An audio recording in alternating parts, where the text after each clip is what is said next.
ठीक है बच्चों, तो एक बार चेक कीजिए सर आवाज आ रही नहीं आ रही है, और चेक कर लीजिए क्वालिटी वगैरह सब।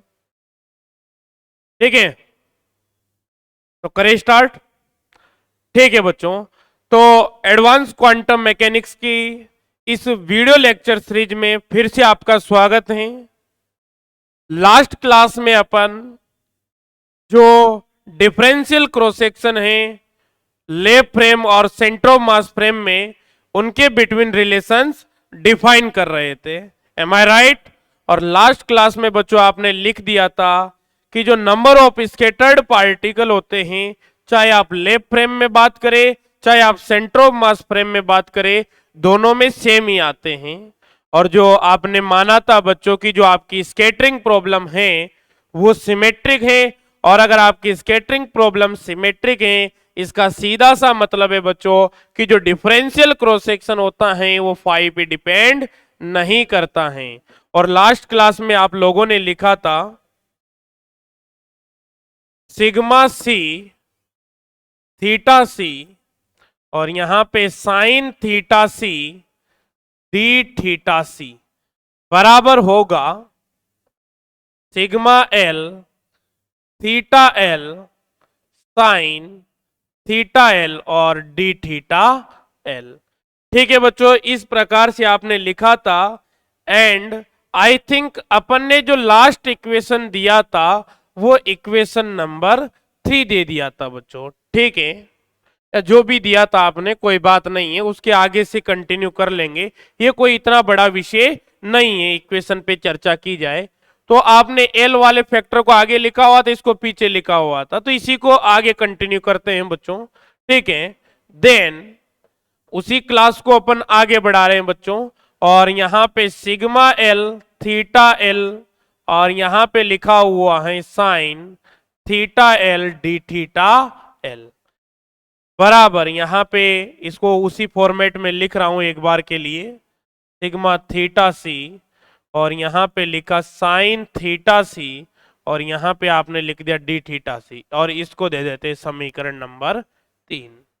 बच्चों यहां से सिग्मा एल थीटा एल बराबर अपन लिख सकते हैं सिग्मा सी थीटा सी, और इसको बाद में लिखा था आपने। ठीक है, और यहां पे लिख दिया था अपन ने साइन थीटा सी अपॉन, यहां पे आ जाएगा बच्चों डी थीटा सी अपॉन, यहां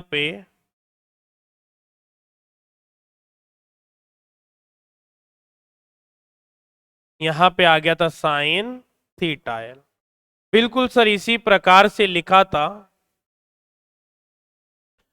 अब बच्चों यहां पे डी थीटा एल भी लिख दिया अपन ने, इसको भी डिवाइड कर दिया, इस प्रकार से लिख दिया था, और आई थिंक इसको आपने इक्वेशन नंबर 4 दे दिया था। ठीक है बच्चों, this is our equation number 4। Sigma L theta L का सिग्मा सी थीटा सी के साथ अपन रिलेशंस डिफाइन कर दिया है। अब बच्चों यहां पे अपन वैल्यूज कैलकुलेट करेंगे। ठीक है, टेन थीटा एल के बारे में आप जानते हैं, तो वहां से अपन साइन थीटा एल के कैलकुलेशन करेंगे, D theta C upon D theta L की कैलकुलेशन करेंगे। ठीक है बच्चों, तो यहां से सिंस वी नो दैट लिखेंगे बच्चों, सिंस वी नो दैट आप लोगों ने कल कैलकुलेट किया था जो टेन थीटा एल होता है, इसकी जो वैल्यू आती है बच्चों वो लिखी जाती है साइन थीटा सी अपॉन, यहां पे gamma plus cos theta C लिखा जाता है, and that is our equation number 5। इसे अपन जानते हैं। ठीक है बच्चों, अपना इंटरेस्ट यहां पे साइन थीटा एल कैलकुलेट करने में है, और साथ ही साथ कोस थीटा एल कैलकुलेट करने में। बिल्कुल सर बड़े आराम से कैलकुलेट कर सकते हैं। यहां पे टेन थीटा एल बराबर जो लिया हुआ है उसकी वैल्यू क्या होगी बच्चों, this is perpendicular this is base, तो लंब बटे आधार दिया हुआ है, और यहां से अपन साइन थीटा एल कैलकुलेट कर सकते हैं बच्चों। तो साइन थीटा एल होगा उसकी यहाँ पे अगर वैल्यू की बात करूं तो बच्चों साइन थीटा सी तो एज इट इज लिखा जाएगा, बिकॉज सर साइन थीटा जो होता है वो परपेंडिकुलर अपॉन हाइपोटेनस लिखा जाता है। और जब मैं हाइपोटेनस की बात करूंगा तो यहां पे लिखूंगा साइन स्क्वायर थीटा सी और प्लस यहां पे आ जाएगा gamma plus cos theta C का होल स्क्वायर। पावर जो यहां पे है वो 1/2 लिख देंगे, इसमें आपको कोई दिक्कत नहीं होनी चाहिए।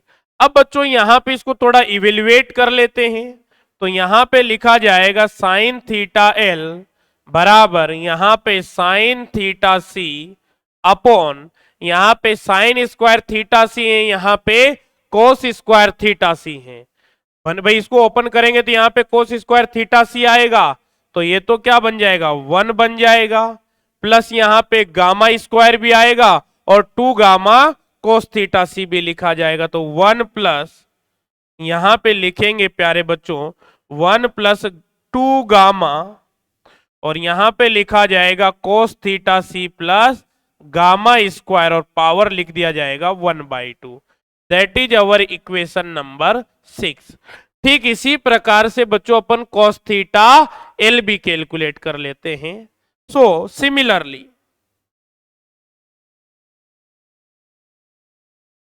यहां पे लिखेंगे कॉस थीटा एल बराबर यहां पे क्या लिख दिया जाएगा बच्चों, बेस अपॉन हाइपोटेनस लिखा जाएगा and base is what, base is gamma plus cos theta C upon यहां पे लिख देंगे बच्चों हाइपोटेनस तो सेम ही रहेगा, तो इसकी जो वैल्यू आ जाएगी वो आ जाएगी 1 plus 2 gamma cos theta C plus gamma square और पावर आ जाता है बच्चों 1/2। That is our equation number 7। Sir अभी हमारा काम कंप्लीट नहीं हुआ है, अभी तो आपको बच्चों D theta L upon D theta C calculate करना है, तो यहां से डी थीटा एल निकालेंगे अपन, ठीक है। तो डिफरेंशिएट कर देते हैं, यहां पे डिफरेंशिएशन ऑफ इक्वेशन नंबर 5 यहां पे लिखेंगे बच्चों डिफरेंशिएशन विद रेस्पेक्ट, यहां पे लिखेंगे इस प्रकार से लिखिए differentiation of equation number 5, differentiation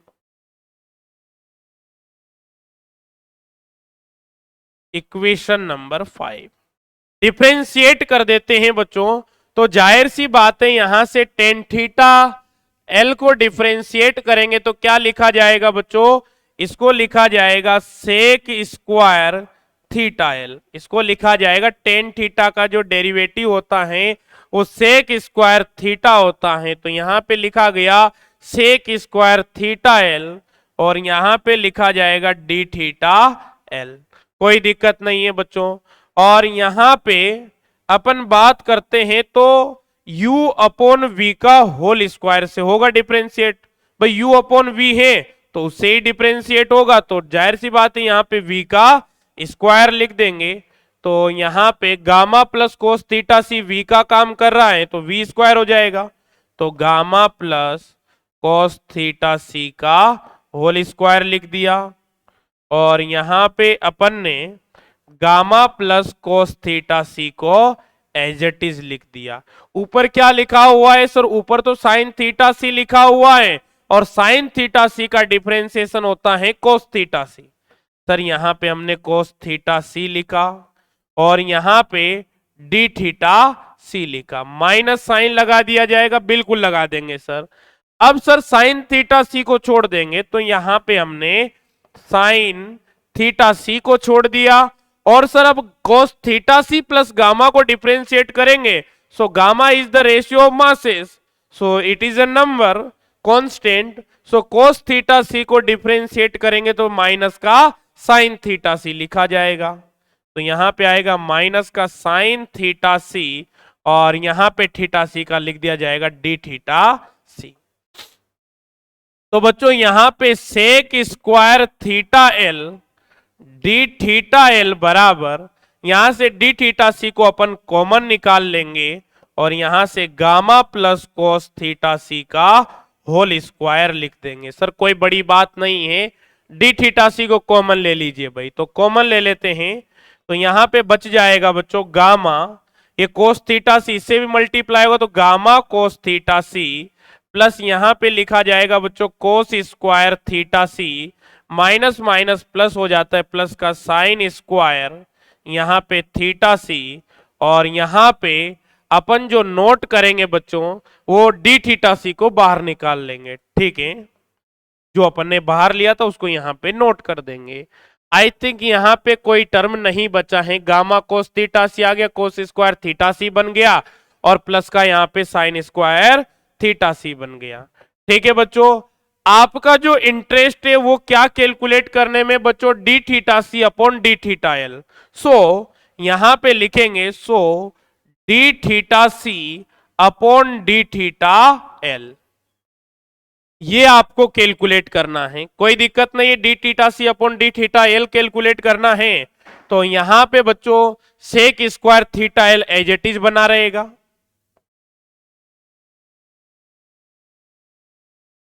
और यहां पे gamma plus cos theta C का होल स्क्वायर आपने लिख दिया है। ठीक है सर, वॉइस जरूर चेक करते रहिएगा, वॉइस प्रॉपर है ना, ठीक है। तो इसको इधर मल्टीप्लाई कर दिया, इसको नीचे डिवाइड कर दिया बच्चों अपन ने, तो यहां पे cos square theta C plus sine square theta C trigonometric equation से 1 लिखा जा सकता है, तो यहां पे लिखा जाएगा 1 plus gamma cos theta C. ठीक है बच्चों, इस प्रकार से अपन लिख देते हैं, and the equation is eight. इसको थोड़ा और सोल्व कर ले बच्चों, इस सेक स्क्वायर थीटा एल की भी वैल्यू लिख देते, क्योंकि ये 1 अपॉन कोस स्क्वायर थीटा एल लिखा हुआ है। बिल्कुल सर, इसकी भी लिख देते हैं वैल्यू, ताकि सिंप्लीफाइड फॉर्म में बार बार लिखना नहीं पड़ेगा। D theta C upon D theta L बराबर, इसकी वैल्यू लिखी जाएगी बच्चों, तो जाहिर सी बात है यहां पे कोस स्क्वायर थीटा एल लिखा जाएगा, तो कोस स्क्वायर थीटा एल, तो यहां पे देख लीजिए बच्चों gamma plus cos theta C का स्क्वायर लिखा जाएगा, यहां पे लिखा जाएगा gamma plus cos theta C का स्क्वायर लिखा जाएगा, 1 plus gamma gamma cos theta C लिखा जाएगा, कोई बड़ी बात नहीं है बच्चों। और जो बेस है ऊपर जाएगा, तो बेस है वो ऊपर जाएगा बच्चों, तो सॉरी हाइपोटेनस था वो ऊपर जाएगा, तो हाइपोटेनस ऊपर जाएगा तो स्क्वायर की फॉर्म में जाएगा, तो 1 प्लस 2 गामा कोस थीटा सी, यहां पे स्क्वायर रूट है तो स्क्वायर से कैंसिल हो जाएगा, 1 plus 2 gamma cos theta C plus gamma square लिखा जाएगा। बच्चों यहां पे पहले से ही क्या लिखा हुआ है, gamma plus cos theta C का होल स्क्वायर, इस टर्म से आपकी ये टर्म कैंसिल हो जाएगी। एक बार फिर चेक कर लेते हैं, 1 plus 2 gamma cos theta C plus gamma square, बिल्कुल सर। अब यहां से बच्चों ये कैलकुलेशंस बहुत आसान है बच्चों, इनसे घबराना नहीं है, बस आपका लेवल बढ़ गया है तो थोड़ी सी कैलकुलेशन का साइज भी बढ़ गया है। आप ये कभी ना भूले बच्चों, आप एमएससी फाइनल के स्टूडेंट्स हैं, तो आप लोगों के लिए ऐसी कैलकुलेशन कोई बड़ी बात नहीं होनी चाहिए। हालांकि मैं जानता हूं आप लोगों ने ऐसी बड़ी बड़ी कैलकुलेशंस नहीं की हैं, जो प्रीवियस में पढ़े हैं उन लोगों को तो आदत है थोड़ी, और जो नहीं पढ़े हैं वो भी चिंता मत कीजिए, 2-5 दिन में सब आप इनसे फेमिलियर हो जाएंगे। कोई आप एकदम ऐसे बिना देखे सोल्व कर दिया करेंगे, इतनी प्रैक्टिस हो जाएगी आप लोगों की, ठीक है। 1% दिक्कत नहीं, एग्जाम में एक बार आप लिखना प्रारंभ करेंगे तो सोचने का भी टाइम आप नहीं लेंगे, इतनी बढ़िया प्रैक्टिस करवा देंगे, आप उसके लिए निश्चिंत रहिए, ठीक है। तो काट दिया आपने, तो यहां से जो मिला अपने को 1 plus 2 gamma cos theta C plus gamma square, और यहां पे आ जाता है प्यारे बच्चों 1 plus gamma cos theta C. ठीक है भैया, इसमें आपको कोई दिक्कत नहीं होनी चाहिए, and that is our equation number 8। अब अपने को बात करनी है बच्चों, यहां पे जो वैल्यूज लिखनी है इक्वेशन नंबर 4 में, एक तो साइन थीटा एल की वैल्यू रखनी, यहां से उठा के पुटअप कर देंगे D theta C upon D theta L की वैल्यू। तो फ्रॉम इक्वेशन नंबर 4, 5, 4 और यहां पे 6, 4, 6 एंड 8। तो यहां पे लिखेंगे बच्चों फ्रॉम इक्वेशन 4, 6 एंड 8। ठीक है बच्चों, ऐसा लिख दिया आपने, कोई दिक्कत नहीं है। तो वहां से जो लिखा जाएगा बच्चों, ये सिग्मा एल थीटा एल आ गया बराबर, यहां से बच्चों अपन ने लिख दिया साइन थीटा सी लिख दिया। अपोन में क्या लिखा हुआ है, साइन थीटा एल लिखा हुआ है, यहां से देख लीजिए sine theta C upon sine theta L लिखा हुआ है सर, कोई दिक्कत नहीं है। साइन थीटा एल की वैल्यू इक्वेशन नंबर 6 में है sine theta C upon 1+2 gamma cos theta C plus gamma square का स्क्वायर रूट, कोई दिक्कत नहीं है सर। तो यहां पे साइन थीटा सी लिखा जाएगा और अपोन में आएगा तो ऊपर चला जाएगा, तो ये क्या लिखा जाएगा 1+2 gamma cos theta C plus gamma square की पावर यहां पे लिख देंगे बच्चों 1/2। और सर यहां पे D theta C upon D theta L भी है, तो इसके लिए जो अपोन में है, एक सेकंड बच्चों,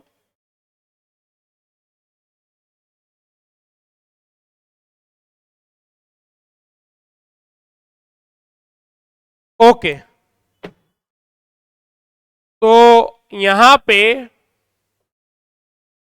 मल्टीप्लाई में कर देते हैं बच्चों, यहां पे D theta C upon D theta L, तो ऊपर वाली टर्म ऊपर मल्टीप्लाई हो जाएगी, नीचे वाली टर्म नीचे मल्टीप्लाई हो जाएगी। यहां पे आ जाएगा 1+ गामा कॉस थीटा सी, और यहां पे इसको थोड़ा इधर शिफ्ट करके लिख देते हैं बच्चों, अच्छा लगेगा आप लोगों को।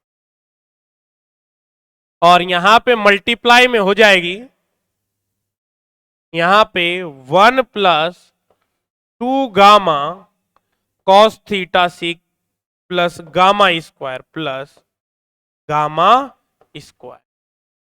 ठीक है, इस प्रकार से यहां पे लिख दिया जाएगा बच्चों, और साथ में सिग्मा सी और थीटा सी तो एज इट इज लिखा ही जाएगा। ठीक है बच्चों, इससे यहां पे इसको कैंसिल कर देते हैं, तो यहां पे सिग्मा एल थीटा एल बराबर सिग्मा एल थीटा एल बराबर यहां पे आ जाता है 1+2 gamma cos theta C plus gamma square की पावर 3/2 अपॉन जो यहां पे लिख दिया जाता है बच्चों, वो लिखा जाता है 1+ गामा कोस थीटा सी, और यहां पे लिख देते हैं अपन भाई पावर, वहां पे यहां पर पावर 1 है, जब बेस इक्वल होता है बच्चों तो पावर इजीली ऐड की जा सकती है।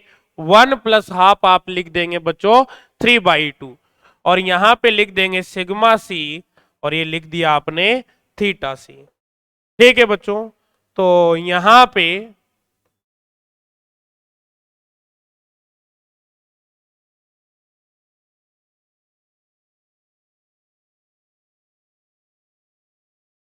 ये इक्वेशन नंबर आ जाता है अपना 9। एक बार आप यहां तक लिखेंगे, फिर अपन आगे भी चर्चा करेंगे। इफ m1 बराबर m2 होगा, देन गामा बराबर 1 होगा, फिर इसकी फर्दर कैलकुलेशंस करेंगे। बट पहले एक बार आप यहां तक लिखिए, आपने डिफरेंशियल क्रॉस सेक्शन के बीच में रिलेशंस डिफाइन किए हैं। ठीक है, तो एज आई थिंक आपको यहां से लिखना प्रारंभ करना है। समीकरण यहां तक अपन पढ़ा दिए थे लास्ट क्लास में, यहां से लिखना कंटिन्यू कर दीजिए स्टेप बाय स्टेप। ठीक है बच्चों, लिखिए भाई।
नोट। और सॉलिड स्टेट फिजिक्स में जो आपका पेपर है solid state physics and statistical physics, तो उसमें एक यूनिट कंप्लीट हो चुकी है बच्चों और दूसरी यूनिट स्टार्ट हो चुकी हैं। तो जिसको भी परचेज करना है वो मेरे से कांटेक्ट कर ले भाई। डायरेक्ट भी परचेज कर सकते हैं या मेरे से कांटेक्ट कर लीजिएगा पहले इस नंबर पे।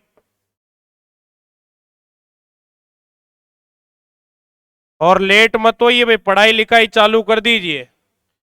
फुल सिलेबस से पेपर होंगे और एक ही बात लिखी हुई आएगी, अगर समय रहते पढ़ाई नहीं की तो प्लीज ट्राई अगेन। ठीक है, अगली बार पुनः प्रयास करें। 4 शब्दों में लिखा होगा FAIL। ठीक है, तो इसलिए पढ़ाई लिखाई चालू कर दीजिए भाई। 2 पेपर आपके पैरेलल में चल रहे हैं।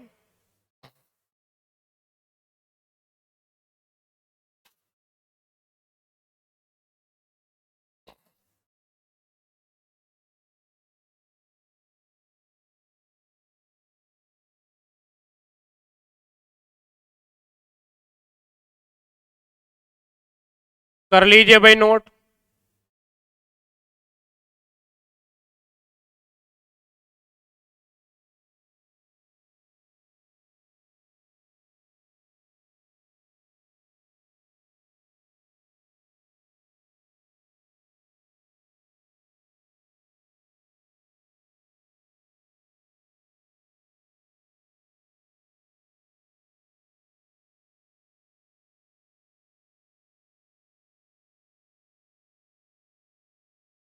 लिख लीजिए भाई।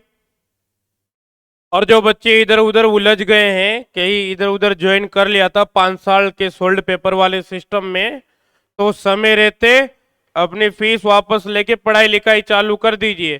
बाद में MSc में पता भी नहीं लगेगा क्वेश्चन कहां से आया है।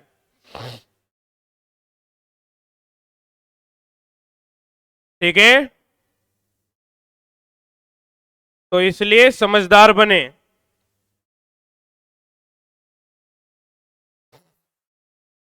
और आपके जो जूनियर से उनको सजेस्ट करते रहिएगा।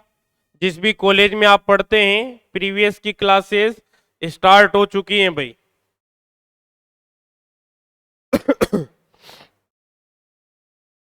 ठीक है भाई, तो ये इक्वेशन नंबर 9 आ जाती है बच्चों। और इक्वेशन नंबर जो 9 होती हैं बच्चों, ये दोनों फ्रेम में वैलिड होती हैं, लेबोरेटरी फ्रेम में भी वैलिड होती हैं और सेंट्रोमास फ्रेम में भी वैलिड होती हैं। तो यहां पे लिख देंगे equation number 9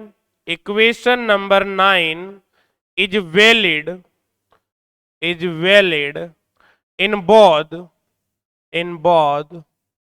left frame and centromass frame, center of mass frame। और बच्चों जो टोटल स्कैटरिंग क्रॉस सेक्शन होता है वो total number of scattered particle को रिप्रेजेंट करता है। और आप जानते हैं कि चाहे आप लेफ्ट फ्रेम में कैलकुलेट कर लीजिए total number of scattered particle को, चाहे आप सेंटर ऑफ मास फ्रेम में कैलकुलेट कर लीजिए, वो वैल्यू सेम ही आएगी। ठीक है, ये आपकी अपनी सहूलियत होती है, इसलिए आप सेंटर ऑफ मास फ्रेम का यूज करते हैं। ठीक है, चीजों को इजी वे में डिस्कस करने के लिए। बट आपके फ्रेम चेंज करने से जो क्वांटिटीज है वो नहीं बदल जाएगी। जो स्कैटर्ड पार्टिकल हैं वो तो जितने लेफ्ट फ्रेम में रहेंगे उतने ही आपके सेंटर ऑफ मास फ्रेम में ही रहेंगे। And the total scattering cross section total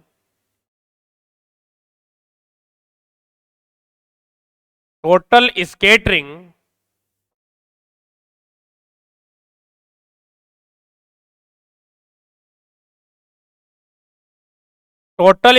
cross section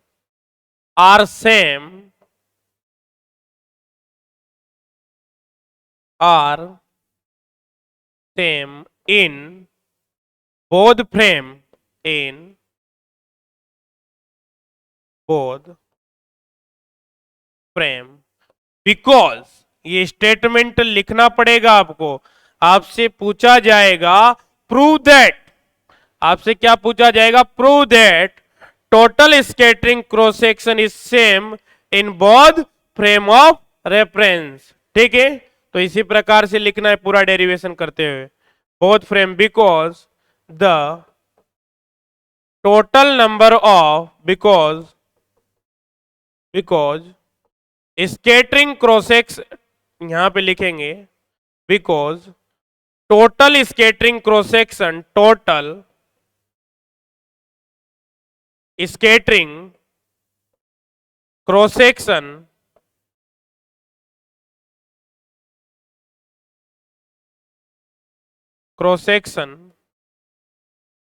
represent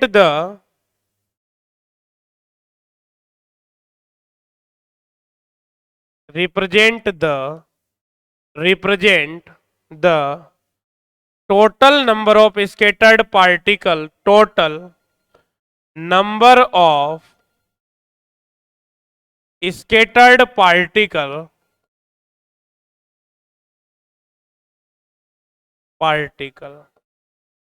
and that are same in both frame, and that are same in both frames। ठीक है, दैट मीन्स यहां पे लिखेंगे बच्चों सिग्मा टी, अगर आप इसको लेफ्ट फ्रेम में कैलकुलेट करते हैं, या सिग्मा टी इसको आप सेंटर ऑफ मास फ्रेम में कैलकुलेट करते हैं, या सी फ्रेम लिख लिया, लेब या सी फ्रेम,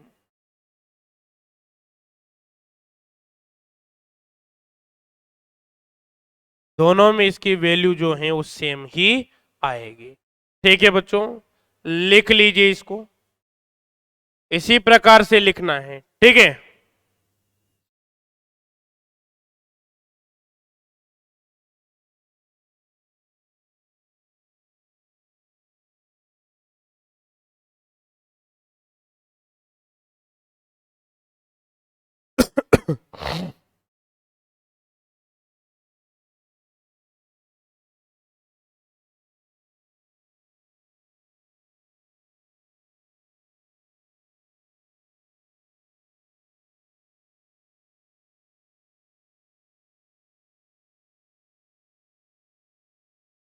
ठीक है भैया, आइए बच्चों अब आगे बढ़ते और स्पेशल केस की बात करते हैं। यदि जो दोनों पार्टिकल हैं जिनके बिटवीन स्कैटरिंग होनी है, अगर उन दोनों का मास सेम होता है तो क्या होगा, उसके लिए बात कर लेते हैं। तो यहां पे लिखेंगे स्पेशल केस,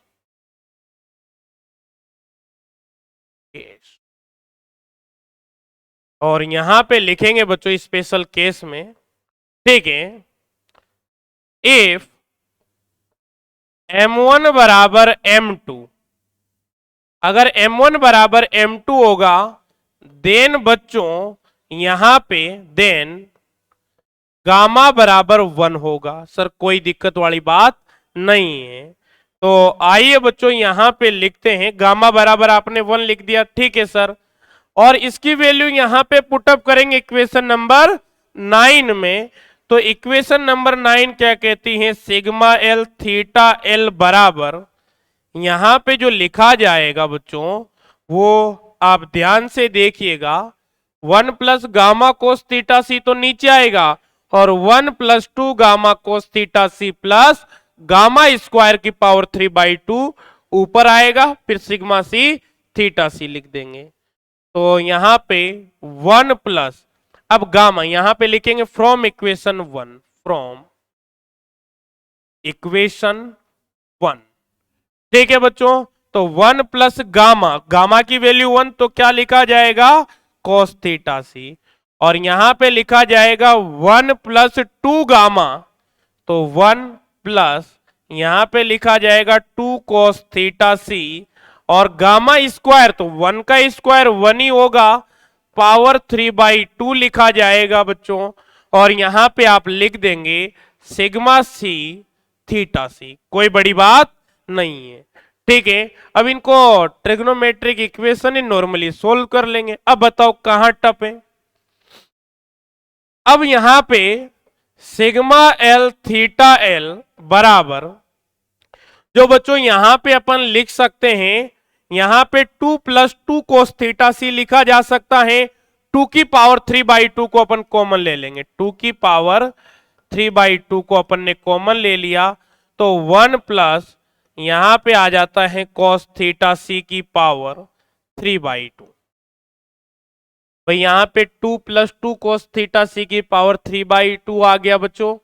तो 2 को कॉमन ले लिया तो 1 plus cos theta C by 2 रह गया, और यहां पे भी कितना रह गया 1 प्लस कॉस थीटा सी। तो ये ऊपर जाएगा तो बाई 2 ही रह जाएगा, सिग्मा सी लिख दिया और ये थीटा सी लिख दिया। ठीक है बच्चों, तो यहां पे सिग्मा एल थीटा एल बराबर, यहां पे इससे ये हाफ टाइम कैंसिल हो जाएगा बच्चों, तो 2 की पावर 3/2, और यहां पे 1 प्लस कोस थीटा आप जानते 2 साइन स्क्वायर थीटा/2 लिखा जाता है। तो यहां पे लिख देंगे ये 3/2 है। ठीक है, और यहां पे लिख देंगे 2 साइन स्क्वायर थीटा c/2, और इसकी पावर 1/2 लिखेंगे, और यहां पे आ जाएगा सिग्मा सी, और यहां पे लिखा जाएगा बच्चों थीटा सी। ठीक है, और यहां पे सिग्मा एल थीटा एल बराबर 2 की पावर 1/2 है बच्चों, 2 की पावर 3/2 है, तो 2 की पावर 3/2 प्लस हाफ कितना होगा 2 की पावर 2, तो यहां पे 4 लिखा जाएगा, और ये 1/2 यहां से स्क्वायर को कैंसिल कर देगा, तो साइन यहां पे θc/2, और यहां पे लिखा जाएगा सिग्मा सी थीटा सी। और बच्चों इसको आप दे देंगे समीकरण नंबर 10। सर इसमें भी कोई दिक्कत नहीं, 1% दिक्कत नहीं है। आइए बच्चों आगे बढ़ते हैं, और ये अपन क्या कर रहे हैं ये अपने को माइंड में पहले पता होना चाहिए। टॉपिक और सिलेबस एकदम सिस्टमेटिक ढंग से आपके माइंड में सेट होना चाहिए। ऑब्जेक्ट आपको पता होना चाहिए कि आप क्या करने जा रहे हैं। आप डिफरेंशियल क्रॉस सेक्शन के बिटवीन रिलेशन डिफाइन कर रहे हैं, जितना सिंप्लीफाइड कर पाए उतना बढ़िया है। तो यहां पे इक्वेशन नंबर 10 आ गया बच्चों। अब इसको और सिंप्लीफाइड कर देते हैं। बच्चों आपने स्केटरिंग एंगल के बिटवीन रिलेशन पढ़े नहीं पढ़े, आप कहेंगे सर बिल्कुल पढ़े हैं। यहां पे हम लिख सकते हैं since we know that, sir आपने पढ़ाया है टेन थीटा एल बराबर साइन थीटा सी अपॉन, यहां पे लिखा हुआ है cos theta C plus gamma, ये सिखाए हैं बिल्कुल। सर गामा बराबर 1 लिख देंगे, because we are talking about special case and where gamma is equals to 1। So tan theta L बराबर यहां से लिख दिया जाएगा साइन थीटा सी अपॉन, यहां पे कोस थीटा सी प्लस 1, इस प्रकार से लिख दिया जाएगा। बच्चों साइन 2 थीटा जो होता है उसको 2 साइन थीटा कोस थीटा लिखा जा सकता है, तो इसको लिखा जाएगा 2, और यहां पे लिखा जाएगा बच्चों साइन थीटा c/2, एक सेकेंड थोड़ा सिस्टमेटिक लिखते हैं, 2 साइन थीटा c/2, और यहां पे लिखा जाएगा कॉस थीटा c/2, और नीचे यहां पे बच्चों कोस थीटा सी प्लस 1 लिखा हुआ है, तो इसको क्या लिखा जाएगा, आप कहेंगे सर इसको 2 अभी लिखा है अपन ने, एक सेकेंड,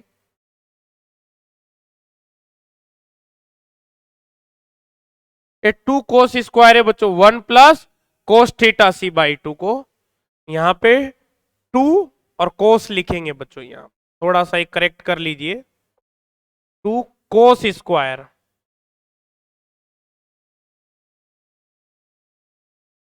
ठीक है।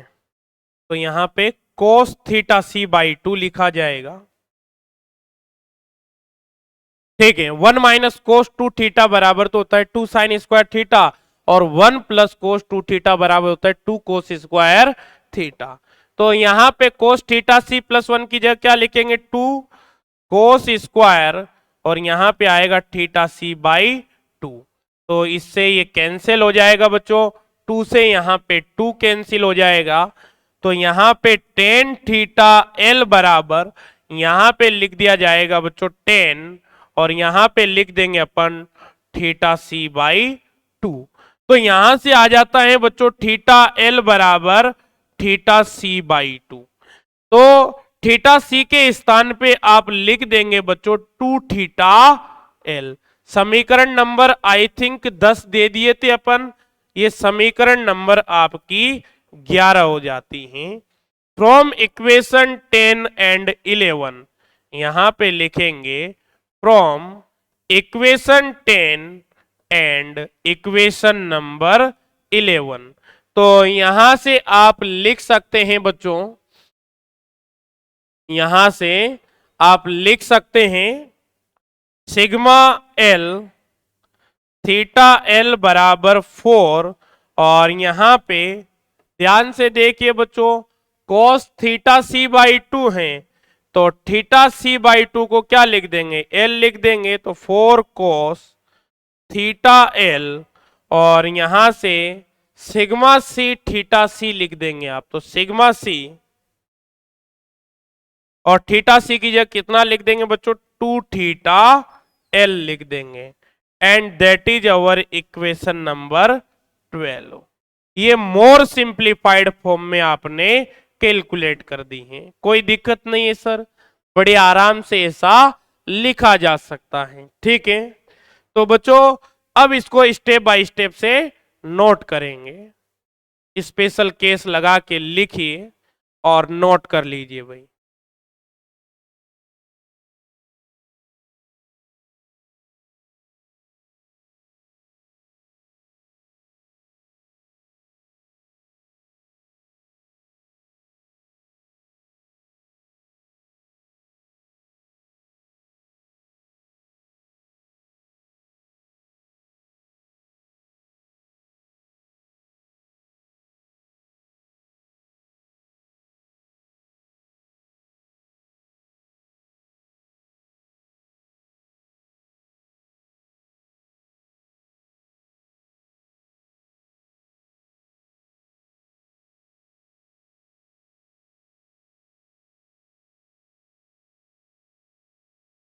के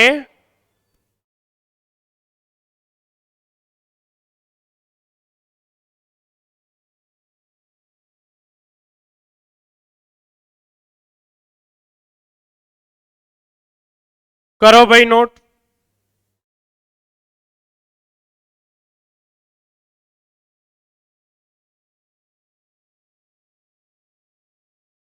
और बच्चों एडवांस क्वांटम मैकेनिक्स बहुत ही बढ़िया पेपर है, और आप लोगों का शानदार होना चाहिए, इसके लिए बहुत बढ़िया से इसकी अपने को पढ़ाई करनी है, ठीक है।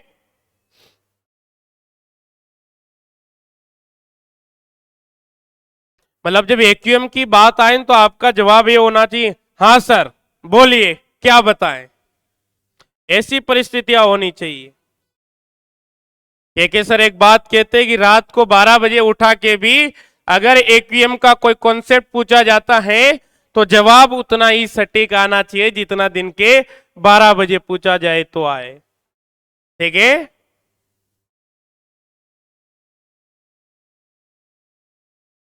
कर लीजिए भाई। और बच्चों अब अपन क्वांटम स्कैटरिंग के बारे में बात करेंगे, और जो कि बहुत ज्यादा इंपॉर्टेंट है। तो क्वांटम स्कैटरिंग किस प्रकार से होती है उसको समझेंगे, किस प्रकार से इसको स्कैटरिंग को डील किया जाता है इसको समझेंगे, और ये भी समझेंगे कि आखिरकार जो क्वांटम स्कैटरिंग है वो किस प्रकार क्लासिकल स्कैटरिंग से डिफरेंट है। ठीक है, बहुत ही बढ़िया है बच्चों, बहुत ही इंपॉर्टेंट है। तो हेडिंग डालिए। थोड़ा सा मैं आज समझाऊंगा, लिखने का काम कल ही करेंगे। Quantum scattering.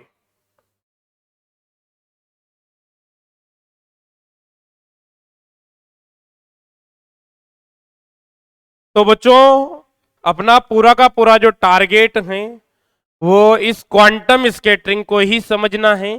और अब तक जो अपन पढ़ रहे थे वो इसके लिए क्या क्या डिक्शनरी यूज आएगी उस डिक्शनरी के बारे में डिटेल्स एनालिसिस कर रहे थे। उसके लिए अपन ने स्कैटरिंग क्रॉस सेक्शन के बारे में पढ़ा, टोटल स्कैटरिंग क्रॉस सेक्शन के बारे में पढ़ा, और लेब फ्रेम और सेंट्रोमास फ्रेम के बारे में पढ़ा। इनके बिटवीन रिलेशंस अपन ने डिफाइन किए स्कैटरिंग एंगल के। ठीक है बच्चों, अब होता क्या है कि जब यहां पे कोई टारगेट पार्टिकल है बच्चों, और इस पे क्या किया जाता है बच्चों, फ्री पार्टिकल का बीम इंसिडेंट कराया जाता है। और जाहिर सी बात है जब इंसिडेंट पार्टिकल को हम करा रहे हैं तो किसी न किसी सोर्स के माध्यम से ही यहाँ पे पार्टिकल इंसिडेंट कराए जाएंगे। तो उनकी वेलोसिटी क्या होगी, उनकी काइनेटिक एनर्जी क्या होगी, उनकी एनर्जी क्या होगी, मोमेंटम क्या होगा, ये सब कंट्रोल करना हमारे हाथ में होता है। हम उन्हें आराम से कंट्रोल कर सकते हैं। हम डिसाइड करेंगे कितनी एनर्जी का पार्टिकल यहाँ पे जो टारगेट है उस पे इंसिडेंट कराना है। और बच्चों जब अपन बात करते हैं, एक सेकेंड,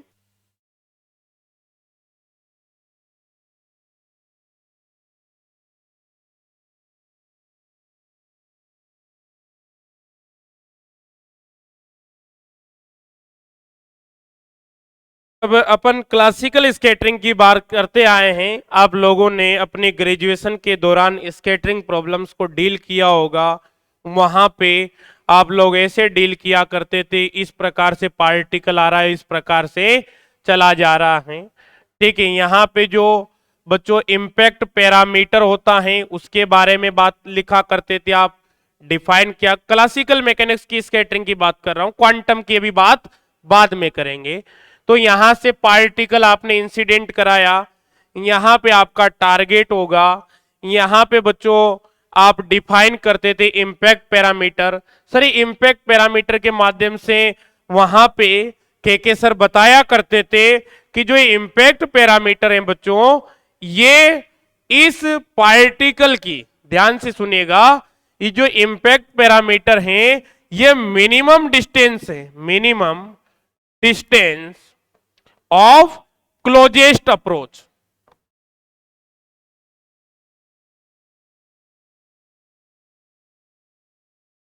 जो पार्टिकल इतना ही निकट आ सकता है, फिर यहां से क्या होगा, इस प्रकार से स्केटर्ड हो जाएगा। इस प्रकार से स्केटरिंग भी आपने देखी होगी जब आपने बात की थी बच्चों सेंट्रल फोर्स के अंडर मोशन की। तो वहां पे चार्ज पार्टिकल, सॉरी, आपके जो पार्टिकल है जिसका मास m होगा, कुछ उसकी काइनेटिक एनर्जी होगी। ठीक है, जब वो आता था बच्चों तो इस प्रकार से इस तरीके से निकल जाता था। इन सब चीजों के बारे में आपने एनालिसिस किया होगा जब आपने क्लासिकल मैकेनिक्स पढ़ी होगी बीएससी फर्स्ट ईयर में। नहीं पढ़ी तो कोई बात नहीं है, केवल जनरल चर्चाएं कर रहा हूं। तो इस प्रकार से आप क्लासिकल स्केटरिंग की बात करते थे। और क्लासिकल स्केटरिंग में बच्चों आप पार्टिकल की पोजीशन भी बता सकते थे और उसी टाइम पे पार्टिकल का मोमेंटम भी आप आसानी से बता सकते थे। हाँ बिल्कुल सर, आराम से हम पोजीशन के बारे में बता देते थे और वहां पे मोमेंटम के बारे में बता देते थे क्लासिकल मैकेनिक्स में। बट सर जब हम क्वांटम मैकेनिक्स की बात करते हैं ना, और बच्चों बहुत सी बुक्स में इस पोजीशन को ट्रेजेक्ट्री की फॉर्म में बताया जाता है कि किसी पार्टिकल का वेलोसिटी पिक्स है तो उसकी पिक्स ट्रेजेक्ट्री हुआ करती थी। क्योंकि जो यहाँ पे पिक्स मोमेंट, पिक्स वेलोसिटी का मतलब है मोमेंटम ही, क्योंकि p बराबर आप mv लिख सकते हैं। तो पोजीशन को ट्रेजेक्ट्री का मतलब इसका पाथ, और पोजीशन भी उसी को रिप्रेजेंट कर रहा है पार्टिकल की लोकेशन को। ये तो क्लासिकल मैकेनिक्स का कॉन्सेप्ट है। क्वांटम मैकेनिक्स में ऐसा नहीं होता है, अपन एक ही साथ मोमेंटम और पोजीशन दोनों कैलकुलेट नहीं कर सकते हैं, क्योंकि हाइजेनबर्ग का जो अनसर्टेनिटी प्रिंसिपल है वो इसका अपोज करता है। वो कहता है कि आप पोजीशन और मोमेंटम दोनों एक साथ मेजर नहीं कर सकते। अगर आपने पोजीशन को एक्यूरेटली मेजर कर लिया है तो मोमेंटम में अनसर्टेनिटी इनफाइनाइट होगी, और मोमेंटम को एक्यूरेट कैलकुलेट कर लिया तो पोजीशन में अनसर्टेनिटी इनफाइनाइट होगी। तो जो अपनी क्वांटम मैकेनिक्स होती है बच्चों, वहां पे definite trajectory with definite velocity का कोई कॉन्सेप्ट नहीं होता है। उसको कैसे डील करते हैं अभी तो मैंने जस्ट इंट्रोडक्शन दिया है, समझाया भी नहीं है, केवल मैंने क्लासिकल और क्वांटम की हल्की सी चर्चा की है, इसलिए परेशान नहीं होंगे। कल डिटेल में इसको समझेंगे शानदार तरीके से। राधे राधे।